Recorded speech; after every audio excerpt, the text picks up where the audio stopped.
Good afternoon, everyone. I hope you managed to get some lunch and got a chance to talk to each other and do the networking and everything else that we're here for.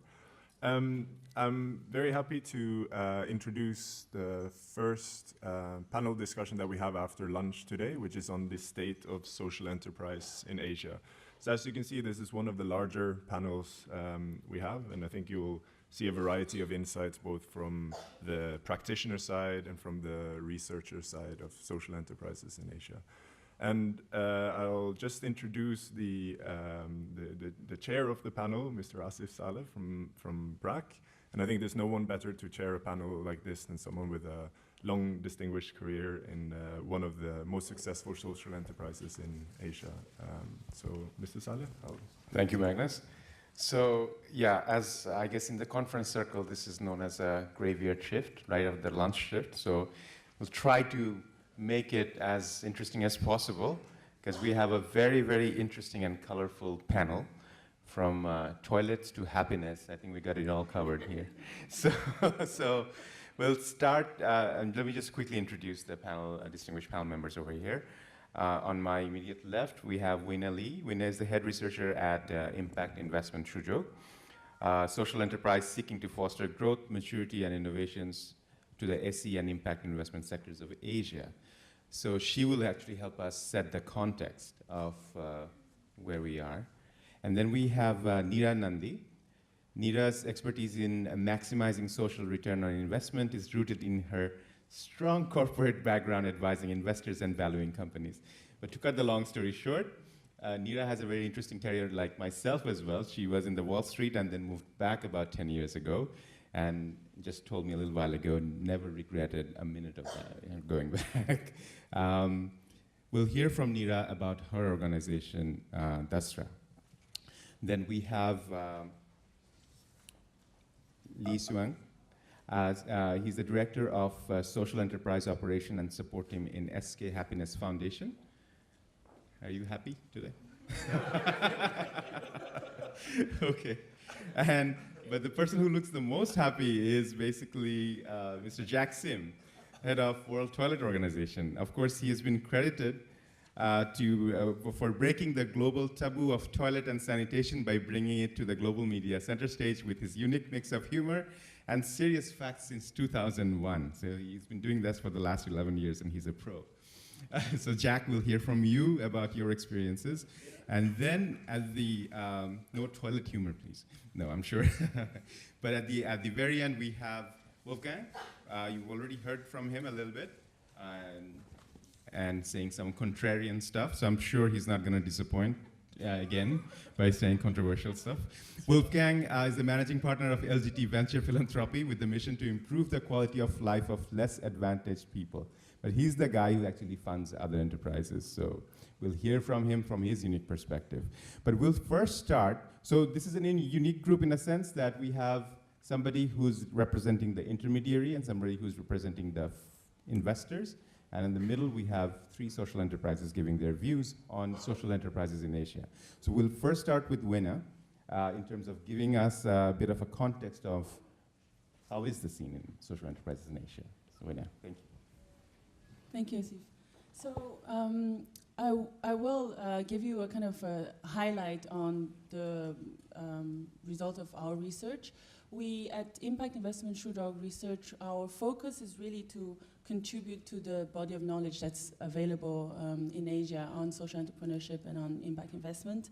So that's really the pure research part, but also because of our collaboration with our sister company, Impact Investment Exchange, our other aim while doing this research is also to identify the key players in these sectors in these different countries so we can link them up as an ecosystem network of intermediaries. And also, hopefully, by doing our research, we're also trying to identify some of the interesting social enterprises that are in this space and maybe help them build capacity and also bring them onto our impact investment platform, Impact Partners. So this means that the focus of our research is very much pragmatic, but also we're using a lot of local knowledge, leveraging some of the ecosystem partners we have, some of the expertise that we have across our network. So just to give you maybe a quick overview of what we're doing, so far is very much focused on doing country mapping, so looking at the landscape of social entrepreneurship in some of the countries. We have been doing this with a lot of support from the Asian Development Bank, and we've worked with local partners to really just get involved in these research. So we've done country mappings for Thailand, for India, for Indonesia, and also some other kind of sector-focused research, which I'm going to talk about a little bit more, for Philippines, Cambodia, and Indonesia. So what I can say right now is that we do have some, we do see some emerging trends in social entrepreneurship, without wanting to generalize too much, because every country, of course, in Asia is quite unique. We can say that in general, Asian governments are extremely supportive of the MSME sector, so the micro, small and medium enterprise sector. So these enterprises are really seen as the engine of growth in many of the Asian countries. But then on the other hand, so with maybe the exception of India, many of the social enterprises that we have worked with, that we have talked to, are very much deeply rooted in the non-profit sector. So they're mostly NGO-based organizations that still benefit a lot from the existing funding sources that are out there for them. And also there's in many countries, for example, Philippines and Cambodia, NGOs benefit from very well implemented tax incentives from the government, and these supportive incentives are usually much better implemented for the NGO sector rather than for the SME sector. So that's why a lot of the organizations are still deeply rooted in the non-profit side in Asia. But then what we're seeing, the increasing trend is that social enterprises, well, NGOs that are doing social work are beginning to realize that donor money is drying up. So they are being forced really to look to the market as a new source of funding. And that's where we're seeing a lot of this trend. So in the social enterprises that we have worked with, we have seen quite a few that have adopted this hybrid business structure, whereby there's one non-profit section of the company that's doing quite a lot of the social impact type of work, and then the other for-profit section that is funding the non-profit. So a lot of hybrid structures coming up, but then it's really still very much an NGO focus. So there are really kind of two implications from this, from the fact that in Asia, social entrepreneurship is still quite in the non-profit spirit. For one is that SME policies right now do not really benefit social enterprises. Social enterprises don't necessarily have the knowledge, or they do not have the means to even know that there's a lot of policy support that they can benefit from. And another related implication that we've seen is that there's a lack of connection between many impact investors and social enterprises. This is also because social enterprises do not necessarily manage to demonstrate the characteristics that an impact investor would like to see. For example, a good business model, good governance structure, etc. So the bottom line here is really the social entrepreneurship sector needs a lot of capacity building so that they can be more investor ready, and they know how to deal with all this kind of private sector things for fundraising.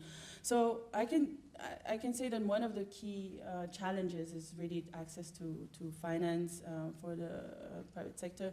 We're often talking about the missing middle. So enterprises usually look for finance between $500,000 to $3 million. So that's too large for philanthropy, but too small for traditional investors to be, and too risky for traditional investors to be interested in that. And this is where impact investing, we're hoping, is going to be able to fill some gaps. But we're also seeing quite an encouraging trend in the countries that we have been looking at. For example, in Cambodia, we know that the government is implementing a kind of a very liberalizing market. So a lot of investors are encouraged to invest in Cambodia. So that's where we're seeing actually some good cases where impact investment has been fairly successful. And there's another interesting, I guess this is almost an anecdote, but an interesting trend we've seen in Indonesia is that the government in 2007 has implemented this law that requires large companies, large government-owned companies and oil and gas companies to donate 2.5% of their profit to CSR activities.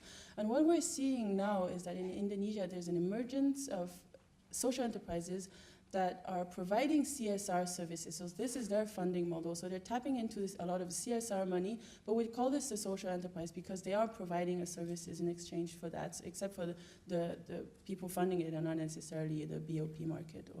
So that's something that we obviously this is only relevant to fairly mature SEs that have a track record of doing the good stuff. But at least there's one section of this SE market in Indonesia that has been greatly promoted and supported to grow, and which is, I think it's quite a good sign. So I'm not going to go into a lot of detail, but we did, the result of this research also is that we started to see commonalities among SEs in the same sector across countries. So we have also decided to look into some of the social challenges that are important. So for us, the key sectors that are important to inclusive growth in the country are education, the water sector, water and sanitation, and we're also interested in food. So the next step is really what we are doing right now is really looking at social enterprises from a sector perspective. And really this is what we are kind of focusing on right now, and just really to deepen our understanding and gaining a new perspective on things. Great. Thank you so much, Weina. But I think this is, you highlighted some crucial question in terms of enterprises needing to build up some capacity and needing some level of handholding. So I think we have now 3 enterprises. I would like, if you could, each of you, to take about 4 minutes to talk a little bit about, I know it's a very short time, but we have a bit of a time constraint here. So take a little bit about your organization, and from your perspective, say what are those, what kind of challenges and do you foresee? So I'll start with Neera, please.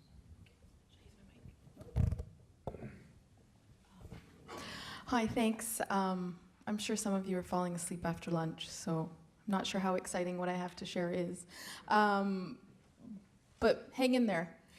So we're not a traditional enterprise, and so our perspective is a little bit sort of along the lines of what you were saying. But I think if it wakes you up or it puts you back to sleep, DASRA's perspective is really purely Indian. Fortunately or unfortunately, we've been working in India now almost 13 years. And sort of seen this evolution of impact investing, and largely started on the philanthropic space. DASRA means enlightened giving, and so we work on 2 sides of this fence, if you want to call it, and really starting to build a bridge. We try and build philanthropy in India, encouraging strategic giving, and now trying to educate philanthropists that there's this whole new space of impact investing. And on the other side, which I think is potentially of more interest, at least for the perspective that I'm supposed to be giving you, is on the social enterprise side. And basically the perspective that I'm privileged enough to give you is because we run this program where we bring in both for-profits and non-profits, which gives us an interesting perspective. And we work with them for 9 months on their business plans, trying to address this whole issue of can they articulate their business plans and be able to bridge that gap with potential funders, whether they're grant funders or whether they're investors.